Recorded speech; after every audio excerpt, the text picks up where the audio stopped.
देखिए, महागठबंधन में सीटों का फार्मूला तय हो गया है। कुछ ही दिनों में इसका ऐलान कर दिया जाएगा और एनडीए से पहले होगा। आदरणीय पशुपति पारस जी के साथ जो अन्याय हुआ है उनका दर्द छलका है। अब बीजेपी तो मतलब निकल गया तो पहचानती नहीं सहयोगियों को तोड़ती है। कभी भतीजा को परेशान किया था, अब चाचा को कर रहे हैं। मुकेश सहनी और पशुपति कुमार पारस से बातचीत फोन पर हुई है। नमस्कार, आप लाइव सिटीज देख रहे हैं, आपके साथ मैं हूं वसीम खान। देखिए, 2024 लोकसभा चुनाव तारीखों का ऐलान हो गया है। महागठबंधन बनाम एनडीए की लड़ाई और दूसरे तरफ बिहार की सियासत पर तमाम लोगों की नज़र। देखिए, महागठबंधन में क्या सब कुछ ठीक ठाक है? सीटों का बंटवारा हो चुका है अंदरखे में, यह भी एक सवाल है।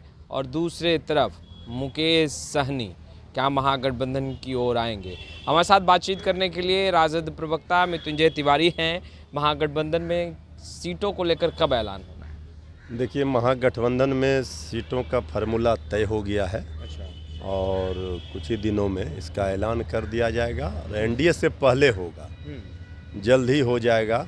इंतजार कर रहे हैं एनडीए पहले? नहीं, एनडीए पहले अनाउंस करने का इंतज़ार नहीं है। तो सब चीज़ अंतिम दौर में है और इसका ऐलान, क्योंकि कल मुंबई में एक बड़ी इंडिया गठबंधन की सभा हुई है, इसके बाद लगातार इस पर सारे चीज़ों को ध्यान में रख करके सीट शेयरिंग का फार्मूला तय हो गया है। कौन उम्मीदवार कहाँ से होंगे, उम्मीदवार भी तय हो चुके हैं।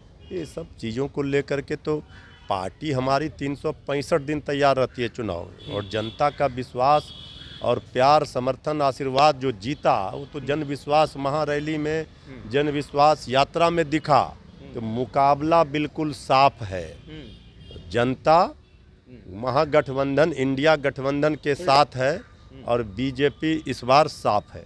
सीटों का फॉर्मूला तो आप कह रहे हैं अंदरखे में तय हो चुका है। क्या उम्मीदवार कौन होंगे ये भी अंदरखे में आप लोगों ने तय कर देखिए, दिया है? उम्मीदवारों को लेकर के हमारे पार्टी के शीर्ष नेतृत्व के द्वारा सारे चीज़ों को देखा जा रहा है, सब चीज़ों को समझा जा रहा है, सबकी राय ली जा रही है।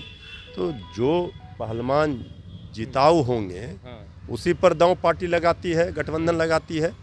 तो महागठबंधन, इंडिया गठबंधन 40 सीट पर कैसे जीतेगी, इसके लिए पूरी तैयारी चल रही है अंतिम दौर में। कई ऐसी सीटें हैं मृत्युंजय तिवारी जी जहां महागठबंधन के कई नेता जनता के बीच जा रहे हैं, दावा कर रहे हैं कि इस बार चुनावी मैदान में वो होंगे। और आपको नहीं लग रहा कि वक्त अब आ गया है तमाम चीज़ों? वक्त तो अब आ गया, अब तो परीक्षा की घड़ी है।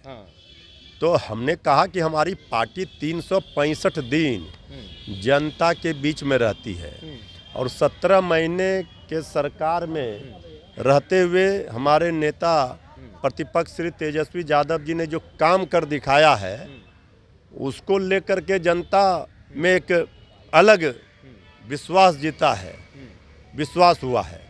तो जनता का विश्वास ही महत्वपूर्ण माना जाता है लोकतंत्र में।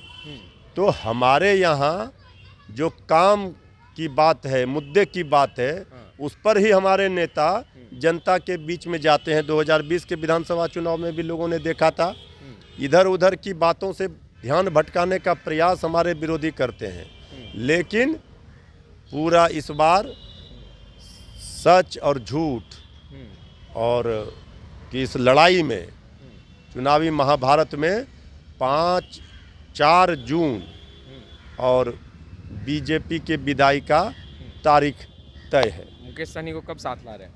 भाई देखिए, कौन साथ आएंगे कौन नहीं आएंगे, क्या हो रहा है, थोड़ा इंतजार कीजिए, बहुत कुछ साफ हो जाएगा। अंदर खेमे तो बात चल ही रही है ना भाई, तो अंदर खेमे की बात हम आपको कैसे सार्वजनिक कर दें? ये तो बता दीजिएगा ना कि भाई हाँ वो आ रहे हैं या नहीं आ रहे हैं। वो बात बन आएंगे, रही है या नहीं बन रही है?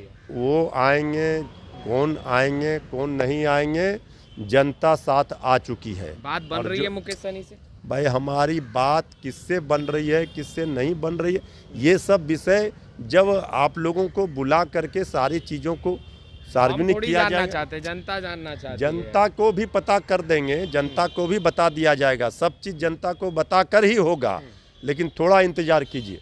थोड़ा कब तक?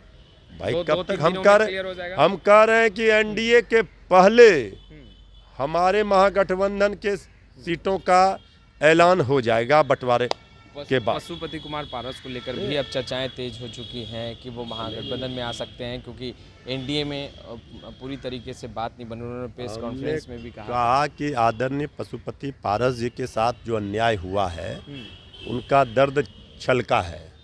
उन्होंने तो साफ साफ कहा है कि हम लड़ेंगे ही। अब बीजेपी तो मतलब निकल गया तो पहचानती नहीं सहयोगियों को तोड़ती है। कभी भतीजा को परेशान किया था, अब चाचा को कर रहे हैं। तो अभी देखिए बीजेपी के अंदर एनडीए में जो बीजेपी के सहयोगी दल हैं, इसके अंदर भारी बवाल मचा हुआ है।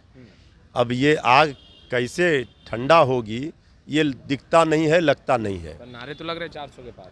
भाई हम कह रहे हैं अब की बार बीजेपी 100 के भी नहीं होगी पार।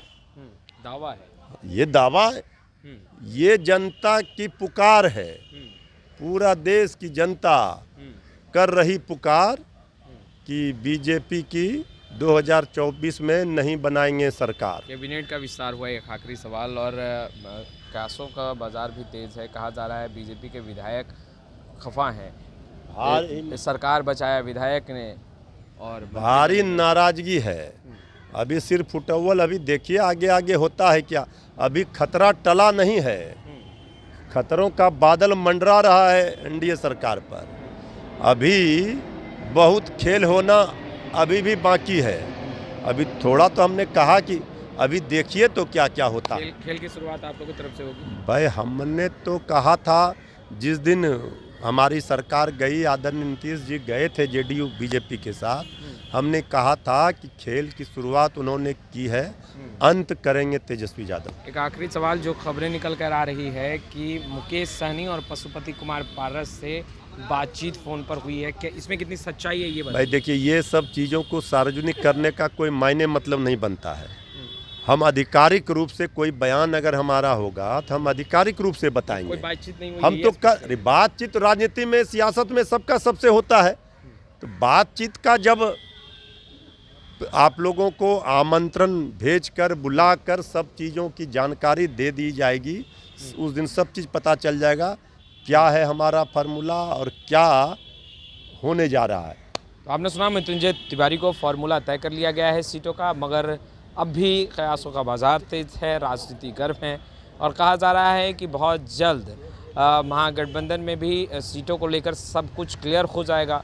उम्मीदवार भी तैयार हैं और अब वक्त ही बताएगा कि जनता किसे अपना मत देकर, आशीर्वाद देकर दिल्ली भेजती है। खैर, इस वीडियो में इतना ही। आपका बहुत बहुत शुक्रिया।